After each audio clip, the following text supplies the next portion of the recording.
Hi hello வணக்கம் நண்பன் நண்பி. நான் உங்கள் அரவிந்த். ரெட்மி கிட்ட இருந்து நம்ம ரொம்ப நாளாவே எதிர்பார்த்த ஒரு ஸ்மார்ட் ஃபோன் ரெட்மி 10 ஸ்மார்ட் ஃபோனை இப்போ அஃபிஷியலாக இந்தியன் மார்க்கெட்டுக்கு எடுத்துகிட்டு வந்திருக்காங்க. ஆல்ரெடி ரெட்மி 10 பிரைம் இந்த ஸ்மார்ட் ஃபோன் லான்ச் ஆகும் போதே ரெட்மி 10ம் லான்ச் ஆகும் அப்படின்ற மாதிரியான எதிர்பார்ப்புகள்லாம் இருந்துச்சு. பட் அப்பெல்லாம் கொண்டு வராமல் கொஞ்சம் லேட்டாக இப்போ இந்த ரெட்மி 10 ஸ்மார்ட் ஃபோனை லான்ச் பண்ணியிருக்காங்க. அண்ட் இந்த ஸ்மார்ட் ஃபோனில் இவங்க ரொம்பவே ஹைலைட் பண்ணி சொல்லக்கூடிய விஷயம் 6 நானோமீட்டருக்கான பவர் எஃபிஷியன்டான சிப்செட்டை நாங்கள் 10K பட்ஜெட் செக்மெண்ட்டில் எடுத்துகிட்டு வரோம் அப்படின்ற மாதிரிலாம் ஹைலைட் பண்ணி இந்த ஒரு ஸ்மார்ட் ஃபோன் இப்போ மார்க்கெட்டில் வந்திருக்கு. அப்படி இவங்க ஹைலைட் பண்ணி சொல்றதுக்கு ஏத்த ஒரு நல்ல ஸ்மார்ட் போனா இந்த Redmi 10 ஸ்மார்ட் போன் இருக்கா இல்லையா எல்லாத்தையும் வாங்க டீடைலா வீடியோக்குள்ள போய் டிஸ்கஸ் பண்ணலாம்.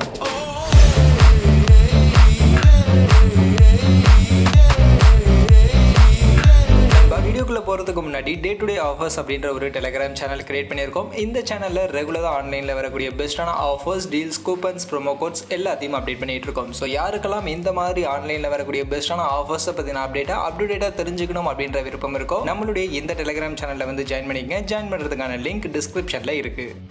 ஃபர்ஸ்ட் ஆஃப் ஆல் டிசைனை பற்றி பேசணும் அப்படின்னா இப்போ வரக்கூடிய நிறைய ஸ்மார்ட் ஃபோன் டிசைனில் பெருசாக கான்சன்ட்ரேட் பண்ணுறதே கிடையாது. அவங்களுடைய ப்ரீவியஸ் சீரீஸ்க்கான ஏதாவது ஒரு ஸ்மார்ட் ஃபோனுடைய டிசைனை அப்படியே தூக்கி போட்டு தான் இப்போலாம் ஸ்மார்ட் ஃபோன்ஸுடைய டிசைன் அப்படின்றது அவங்களுடைய புது ஸ்மார்ட் ஃபோன்ஸுடைய டிசைன் அப்படின்றது எல்லா பிராண்டுமே கொடுத்துக்கிட்டு இருக்காங்க. ஆனால் இங்கே ரெட்மி ஒரு படி மேலேயே போயிட்டாங்க. இவங்க பிராண்டுடைய ஸ்மார்ட் ஃபோனை தூக்குறதுக்கு பதில் ரியல்மி பிராண்டுடைய ஸ்மார்ட் ஃபோனை தூக்கிட்டாங்க. ரியல்மி கிட்ட இருந்து ஆல்ரெடி இப்போ மார்க்கெட்டில் இருக்கக்கூடிய ரியல்மி நாசோ 50A இந்த ஸ்மார்ட் ஃபோனுடைய எக்ஸாக்டான கேமரா மாடல் அப்படியே அப்பட்டமாக காப்பி அடிச்சிருக்காங்க. எந்த ஒரு சேஞ்சஸுமே பண்ணல. அதே மாதிரி கேமரா மாடலுக்குள்ளேயே அந்த ஃபிங்கர் பிரிண்ட்ஸ்க்கான கொண்டு வந்திருக்காங்க. ஒன்லி அந்த ரியல்மி ஸ்மார்ட் ஃபோனில் ரியல்மி லோகோ இருக்கு, இங்கே ரெட்மி ஸ்மார்ட் ஃபோனில் ரெட்மியுடைய அந்த லோகோ இருக்கு. அவ்வளவுதான் வித்தியாசம். மற்றபடி அப்பட்டமா ரியல்மி நாசோ 50A உடைய அதே கேமரா மாடலில் தான் இங்கே ரெட்மி 10ல யூஸ் பண்ணியிருக்காங்க. மற்றபடி ஸ்மார்ட் ஃபோனுடைய அந்த பேக் சைட் பாடியுடைய கலர் ஆப்ஷன்ஸ் இதில் மட்டும் தான் இங்கே டிஃபரன்ஷியேட் வேரியேஷன் அப்படின்றது பண்ணியிருக்காங்க. மொத்தம் 3 கலர் ஆப்ஷனோட இந்த ரெட்மி 10A ஸ்மார்ட் ஃபோன் இப்போ மார்க்கெட்டில் லான்ச் ஆயிருக்கு. அதில் கிரீன், பிளாக், ப்ளூ அப்படின்ற மாதிரியான ஒரு 3 கலர் ஆப்ஷன் இந்த ஸ்மார்ட் ஃபோனில் இருக்கு. ஒயிட் அண்ட் திக்னஸ்னு பார்க்கும்போது 203 கிராம்ஸ்க்கான ஒயிட், 9.13 mm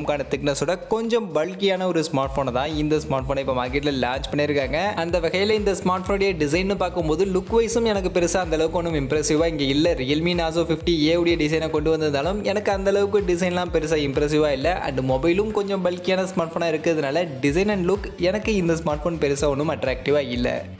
மற்றபடி இந்த ஸ்மார்ட் ஃபோனுடைய ஸ்பெக் ஷீட் பக்கம் வந்தோம்னா இந்த ஸ்மார்ட் ஃபோனில் இவங்க மெயினாக ரொம்பவே ஹைலைட் பண்ணி சொல்லக்கூடிய 2 ஸ்பெக், ஒன்று பெர்ஃபார்மன்ஸ், இன்னொன்று பேட்டரி கெப்பாசிட்டி. ஏன்னா இந்த ஸ்மார்ட் ஃபோனில் நாங்கள் 6 நானோமீட்டர் சைஸ்க்கான ரொம்பவே சின்ன சிப்செட்டை நாங்கள் இங்கே 10,000 அப்படின்ற இந்த பட்ஜெட் செக்மெண்ட்டில் எடுத்துகிட்டு வந்திருக்கோம் அப்படின்ற மாதிரிலாம் ரெட்மி தரப்புலேருந்து ஓவராக ஹைலைட் பண்ணி இங்கே மென்ஷன் பண்ணியிருந்தாங்க. அந்த வகையில் அவங்க சொன்ன மாதிரியே இந்த ஸ்மார்ட் ஃபோனில் 6 நானோமீட்டர் சைஸ்க்கான ஒரு சிப் தான் யூஸ் பண்ணியிருக்காங்க. ஸ்னாப்ட்ராகனுடைய ஸ்னாப்ட்ராகன் 680 அப்படின்ற இந்த ஒரு 6 நானோமீட்டர் சைஸ்க்கான ஒரு சிப்பை இங்கே எடுத்துகிட்டு வந்திருக்காங்க. கண்டிப்பாக இது ஒரு சூப்பரான விஷயம் தான். 10K பட்ஜெட் செக்மெண்ட்டுக்கு 6 நானோமீட்டர் சைஸ் சிப் அப்படின்றதெல்லாம் ஒரு வேற லெவலான விஷயம் தான். ஏன்னா இப்போ வரக்கூடிய நிறைய ஸ்மார்ட் ஃபோன் இந்த 20K 17K இந்த பிரைஸ் செக்மெண்ட்லேயே 12 நானோமீட்டர் சைஸ்க்கான சிப்செட், இந்த Mediatek G95 இந்த மாதிரியான சிப்செட்லாம் யூஸ் பண்ணிட்டு இருக்காங்க. அப்படி இருக்கும்போது இங்கே இந்த ஸ்மார்ட் ஃபோனில் 10K பட்ஜெட் செக்மெண்ட்டுக்கே 6 நானோமீட்டர் சைஸ்க்கான ஒரு சிப் எடுத்துட்டு வந்திருக்கிறதுனால கண்டிப்பாக இந்த ஸ்மார்ட் ஃபோன் ஒரு நல்ல எனர்ஜி எஃபிஷியன்டான ஒரு ஸ்மார்ட் ஃபோனாக இருக்கும். அண்ட் அது மட்டும் இல்லாமல் இதில் Adreno 610 அப்படின்ற மாதிரியான ஒரு ஜிபி தான் யூஸ் பண்ணியிருக்காங்க. கேமிங் பர்ஃபார்மன்ஸ்லாம் உங்களுக்கு ஓரளவுக்கு ஒரு டீசென்டான ஒரு கேமிங் பர்ஃபார்மன்ஸ், நீங்கள் கேம்ஸ் எல்லாம் ரன் பண்ணிக்க முடியும், ஓரளவுக்கு உங்களால் ப்ளே பண்ணிக்க முடியும். பெரிய லெவலில் ஸ்மூத்தான பர்ஃபார்மன்ஸ் எல்லாம் எதிர்பார்க்க முடியாது. நீங்கள் கேம் விளையாடணும் அப்படின்னா விளையாடுக்கலாம் எப்போவாது மட்டும். அந்த அளவுக்கான ஒரு பர்ஃபார்மன்ஸை இந்த ஸ்மார்ட் ஃபோனில் இருக்கக்கூடிய இந்த ஸ்னாப்ட்ராகன் 680 கொடுக்கும். மற்றபடி இது 6 நானோமீட்டர் சைஸ்க்கான சிப்செட் அப்படின்றதுனால பேட்டரி கன்சம்ஷன்லாம் இந்த ஸ்மார்ட் ஃபோனில் ரொம்பவே கம்மியாக இருக்கும். அண்ட் அது மட்டும் இல்லாமல் இந்த ஸ்மார்ட் ஃபோனுடைய பேட்டரி கெப்பாசிட்டி 6000 mAhக்கான ஒரு பெரிய பேட்டரி கெப்பாசிட்டியும் கொடுத்துருக்காங்க. அந்த வகையில் 6000 mAhக்கான பேட்டரி கெப்பாசிட்டி யூஸ்வலாகவே ஒரு பெரிய பேட்டரி லைஃப் நம்ம கொடுக்கும். அது கூடவே இங்கே 6 நானோமீட்டருக்கான ஒரு சின்ன சிப்பும் யூஸ் பண்ணியிருக்கிறதுனால இந்த ஸ்மார்ட் ஃபோனுடைய பேட்டரி லைஃப் நமக்கு வேற லெவலில் இருக்கும். அதனால கண்டிப்பாக இதுவுமே இந்த ஸ்மார்ட் ஃபோனுக்கு ஒரு மிகப்பெரிய பாசிட்டிவ்னு சொல்லலாம். அதனால எனக்கு ஒரு லாங் லாஸ்டிங்கான பேட்டரி லைஃப் இருக்கக்கூடிய ஒரு ஸ்மார்ட் ஃபோன் வேணும்னு கேட்கக்கூடியவங்களுக்கு கண்டிப்பாக இந்த ரெட்மி 10 ஒரு பெஸ்டான சைஸாக இருக்கும். அண்ட் அது மட்டும் இல்லாமல் இதில் 6 நானோமீட்டர் சைஸ்க்கான ஒரு சின்ன சிப் யூஸ் பண்ணியிருக்கிறதுனால இதில் நமக்கு ஹீட்டிங் மேனேஜ்மெண்ட்டும் ஓரளவுக்கு நல்லாவே மெயின்டைன் பண்ணியிருக்கும். தெர்மல் இஷ்யூஸ்லாம் பெரிய லெவலில் இந்த ஸ்மார்ட் ஃபோனில் இருக்காது அப்படின்ற மாதிரி நம்ம எதிர்பார்க்கலாம். ஆஃப்கோர்ஸ் இது ஒரு கேமிங் ஸ்மார்ட் ஃபோன் கிடையாது, பெரிய லெவலில் கேமிங் பர்ஃபார்மன்ஸ் எதிர்பார்க்க முடியாது அப்படின்னாலும் நம்ம யூஸ்வலாக எப்போவாது கேம்ஸ்லாம் ப்ளே பண்ணிக்க முடியும். அப்படி விளையாடும் போதுமே நமக்கு பெரிய லெவலில் தெர்மல் இஷ்யூஸ் இந்த ஸ்மார்ட் ஃபோனில் இருக்காது அப்படின்றதும் இந்த ஸ்மார்ட் ஃபோனுக்கு ஒரு பாசிட்டிவான ஃபீச்சராக இருக்குது. அந்த வகையில் பர்ஃபார்மன்ஸ் அண்ட் பேட்டரி கெப்பாசிட்டி கண்டிப்பாக இந்த ரெட்மி 10க்கு ஒரு மிகப்பெரிய பாசிட்டிவ்னு சொல்லலாம். நீங்கள் ஒரு லாங் லாஸ்டிங்கான பேட்டரி லைஃப் இருக்கக்கூடிய ஸ்மார்ட் ஃபோன் வேணும்னு நினச்சிங்கன்னா கண்டிப்பாக இந்த ஸ்மார்ட் ஃபோனை கன்சிடர் பண்ணலாம். மற்றபடி இந்த பெர்ஃபார்மன்ஸ் அண்ட் பேட்டரி கெப்பாசிட்டியை தாண்டி இந்த ஸ்மார்ட் ஃபோனில் இருக்கக்கூடிய மற்ற ஃபீச்சர்ஸ் எல்லாம் என்னென்ன அப்படின்றத நீங்கள் கேட்டிங்கன்னா, ஃபர்ஸ்ட் இதில் 6000 mAhக்கான ஒரு பெரிய பேட்டரி கெப்பாசிட்டி இருந்திருந்தாலும் இதில் ஃபாஸ்ட் சார்ஜிங்னு பார்க்கும்போது 18 வாட்ஸ்க்கான ஃபாஸ்ட் சார்ஜிங்கான சப்போர்ட் தான் கொடுத்துருக்காங்க. பட் இந்த ஸ்மார்ட் ஃபோனுடைய பிரைசிங் 10K பிரைசிங் தான். ஸோ அந்த பிரைசிங்க்கு 18 வாட்ஸ்க்கான சார்ஜிங் ஓகே தான் அப்படின்னாலும் அங்கேயும் ஒரு இக்கு வச்சிருக்காங்க. என்னன்னா இந்த ஸ்மார்ட் ஃபோனில் 18 வாட்ஸ்க்கான ஃபாஸ்ட் சார்ஜிங் சப்போர்ட் இருந்தாலும் இந்த ஸ்மார்ட் ஃபோனோட பாக்ஸில் கொடுக்கக்கூடிய சார்ஜர்னு பார்க்கும்போது வெறும் 10 வாட்ஸ்க்கான ஒரு சார்ஜர் தான் கொடுக்குறாங்க.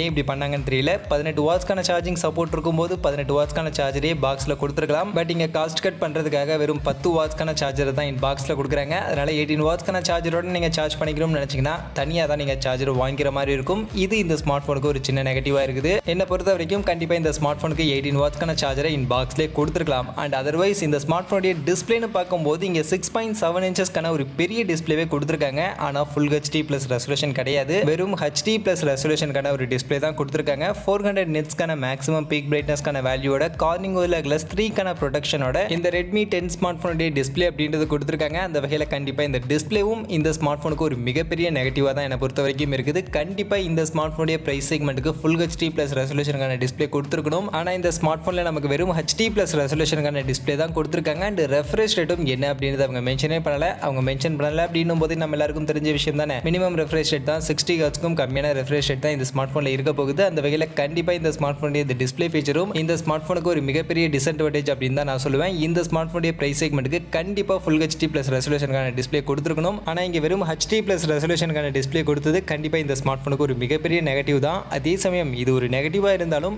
இதுலேயே ஒரு பாசிட்டிவும் இருக்குது. யூஸ்வலாக நம்ம எல்லாருக்கும் தெரியும் ஃபுல் HD ப்ளஸ் ரெசல்யூஷனுக்கான டிஸ்பிளே விட HD ப்ளஸ் ரெசல்யூஷனுக்கான டிஸ்பிளே நமக்கு கம்மியாக தான் பேட்டரி கன்சம்ஷன் அப்படின்றது பண்ணும். அப்படி இருக்கும்போது இந்த ஸ்மார்ட் ஃபோனில் HD ப்ளஸ் ரெசல்யூஷனுக்கான டிஸ்பிளே தான் கொடுத்துருக்காங்க அப்படின்றதுனால பேட்டரி கன்சம்ஷன் நமக்கு இதில் ரொம்பவே கம்மியாக தான் எடுத்துக்கும். ஆல்ரெடி இந்த ஸ்மார்ட் ஃபோனில் 6000 mAhக்கான பெரிய பேட்டரி கெப்பாசிட்டி இருக்குது. அண்ட் 6 nanometerக்கான சிப்செட் தான் யூஸ் பண்ணியிருக்காங்க. அது கூடவே HD ப்ளஸ் ரெசல்யூஷனுக்கான டிஸ்பிளே தான் இருக்குது அப்படின்றதுனால இந்த ஸ்மார்ட் ஃபோனில் நமக்கு ஒரு லாங் லாஸ்டிங்கான ஒரு பெரிய பேட்டரி பேக்கப்பை கண்டிப்பாக எதிர்பார்க்க முடியும். அதனால இது இந்த ஸ்மார்ட் ஃபோனுக்கு ஒரு சின்ன பாசிட்டிவாகவும் இருக்குது.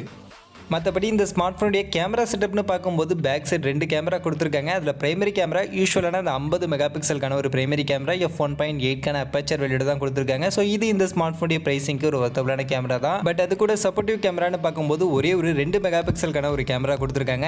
இந்த கேமரா கண்டிப்பாக யூஸ்லெஸ்ஸான ஒரு கேமரா தான். அதே மாதிரி இங்கே செல்ஃபி கேமரான்னு வரும்போதுமே வெறும் 5 மெகாபிக்சலுக்கான ஒரு செல்ஃபி கேமரா தான் கொடுத்துருக்காங்க. இதுக்கு முன்னாடி எல்லாம் இந்த பிரைஸ் செக்மெண்ட்டில் 8 மெகாபிக்சலுக்கான ஒரு செல்ஃபி கேமராவாவது கொடுத்துக்கிட்டு இருந்தாங்க. ஆனால் அதையுமே கம்மி பண்ணி இங்கே வெறும் 5 மெகாபிக்சலுக்கான ஒரு செல்ஃபி கேமராவை தான் எடுத்துட்டு வந்திருக்காங்க. ஏன்னு தெரியல. அட்லீஸ்ட் அந்த 8 மெகாபிக்சலுக்கான செல்ஃபி கேமராவாவது கொடுத்துருக்கலாம். இங்கே அதையுமே கொடுக்காம வெறும் 5 மெகாபிக்சலுக்கான செல்ஃபி கேமரா கொடுத்தது கண்டிப்பாக ஒரு டிசப்பாயிண்டிங் ஃபீச்சராக தான் இருக்குது. அந்த வகையில் கேமரான்னு பார்க்கும்போது ரியல் கேமரா அந்த 50 மெகாபிக்சலுக்கான அந்த ஒரு சிங்கிள் கேமரா ஓகே. அதை தாண்டி சப்போர்ட்டிவாக இருக்கக்கூடிய அந்த 2 மெகாபிக்சல் கேமராவாகட்டும் இல்லை 5 மெகாபிக்சலுக்கான இந்த செல்ஃபி கேமராவாகட்டும் ரெண்டுமே இந்த ஸ்மார்ட் ஃபோனுக்கும் ஒன்றும் இம்ப்ரெசிவாக இல்லை. ரெண்டுமே யூஸ்லெஸ்ஸான ஒரு கேமராவாக தான் இந்த ஸ்மார்ட் ஃபோனில் நமக்கு இருக்குது.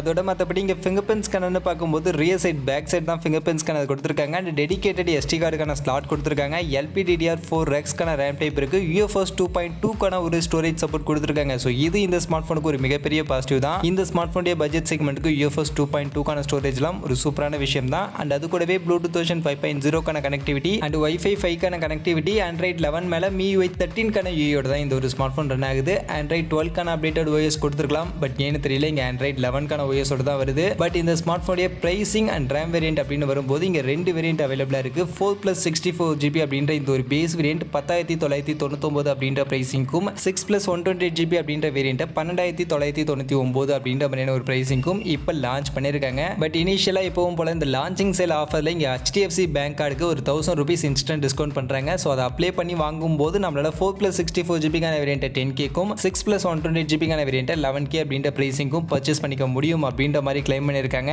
அந்த வகையில் இந்த 10,000 ரூபா அப்படின்ற பிரைஸ் செக்மெண்ட்டுக்கு இந்த Redmi 10 ஸ்மார்ட் ஃபோன் ஒர்த்தான்னு கேட்டிங்கன்னா அந்த 6 nanometerக்கான ப்ராசஸர் அண்ட் 6000 mAhக்கான பேட்டரி கெப்பாசிட்டி இது ரெண்டும் இந்த ஸ்மார்ட் ஃபோனுக்கு ஒரு மிகப்பெரிய பாசிட்டிவாக இருக்குது. அதனால் உங்களுக்கு ஒரு லாங் லாஸ்டிங்கான பேட்டரி லைஃப் இருக்கக்கூடிய ஒரு ஸ்மார்ட் ஃபோன் வேணும். அதுதான் எனக்கு மெயினான விஷயம். அதபடி பெரிய லெவலில் கேமிங் பெர்ஃபார்மன்ஸ் இல்லைனா பரவாயில்ல, பெருசாக கேமரா பெர்ஃபார்மன்ஸ் இல்லைனா பரவாயில்ல, எனக்கு ஒரு நல்ல லாங் லாஸ்டிங்கான பேட்டரி லைஃப் இருக்கக்கூடிய ஒரு பெரிய பேட்டரி பேக்கப் இருக்கக்கூடிய ஒரு ஸ்மார்ட் ஃபோன் வேணும்னு கேட்டிங்கன்னா கண்டிப்பாக இந்த ஸ்மார்ட் ஃபோனை கன்சிடர் பண்ணலாம். அதர்வைஸ் ஒரு ஆல்ரவுண்டட் ஸ்மார்ட் ஃபோன் வேணும் எனக்கு. மற்றபடி டிஸ்பிளே நல்லா இருக்கணும், ஃபாஸ்ட் சார்ஜிங் நல்லா இருக்கணும், இந்த மாதிரிலாம் எல்லாம் கேட்கக்கூடியவங்களுக்கு கண்டிப்பா இந்த ஸ்மார்ட் போன் ஒரு அன்சாட்டிஸ்ஃபேக்ஷனான ஒரு ஸ்மார்ட் போன் தான். At least full HD plus resolution கொடுத்துருக்கலாம். ரெஃப்ரெஷ் ரேட் கொடுக்கல அப்படின்னாலும் ஃபுல் ஹெச்டி பிளஸ் ரெசல்யூஷன் கொடுத்துட்டு 18 வாட்ஸ்க்கான சார்ஜிங் சப்போர்ட் மட்டும் இல்லாம சார்ஜரும் பாக்ஸ்லேயே கொடுத்துருந்தாங்கன்னா இந்த ஸ்மார்ட் போன் ஒரு நல்ல ஸ்மார்ட் போனாவே இருந்திருக்கும். பட் அதெல்லாம் கொடுக்காம அதெல்லாம் கட் பண்ணிட்டு அதுக்கு பதிலாக 6 nm ஒரு ப்ராசஸர் அண்ட் 6000 mAh பெரிய பேட்டரி பேக்கப் அப்படின்ற இந்த ரெண்டு ஃபீச்சரை வச்சு மட்டுமே இந்த ஸ்மார்ட் போனை ஓட்டிடலாம் அப்படின்னு நினைச்சு ரெட்மி லான்ச் பண்ணிருக்கிறத பத்தி நீங்க என்ன நினைக்கிறீங்க? இது ஒரு கரெக்டான ஸ்ட்ராட்டஜியா இருக்கும் அப்படின்னு நீங்க நினைக்கிறீங்களா? அண்ட் இந்த ஸ்மார்ட் போன்ல இருக்கக்கூடிய இந்த பெரிய பேட்டரி பேக்கப்புக்காக இந்த ஸ்மார்ட் போன் நீங்க கன்சிடர் பண்ணுவீங்களா மாட்டீங்களா அப்படின்ற உங்களுடைய கருத்துக்கள் எல்லாம் மறக்காம கமெண்ட் செக்ஷன்ல வந்து சொல்லுங்க. மற்றபடி இந்த வீடியோ இவ்வளவுதான். கண்டிப்பா வீடியோ உங்க எல்லாருக்கும் பிடிச்சிருக்கும் அப்படின்னு நான் நினைக்கிறேன். அப்படி வீடியோ பிடிச்சிருந்தா லைக் பண்ணுங்க, உங்க ஃப்ரெண்ட்ஸுக்கும் ஷேர் பண்ணுங்க. நம்ம சேனலை சப்ஸ்கிரைப் பண்ணல அப்படின்னா மறக்காம சப்ஸ்கிரைப் பண்ணுங்க. மீண்டும் ஒரு நல்ல வீடியோல உங்க எல்லாரையும் சந்திக்கிறேன். அது வரைக்கும் tata bye bye and see you.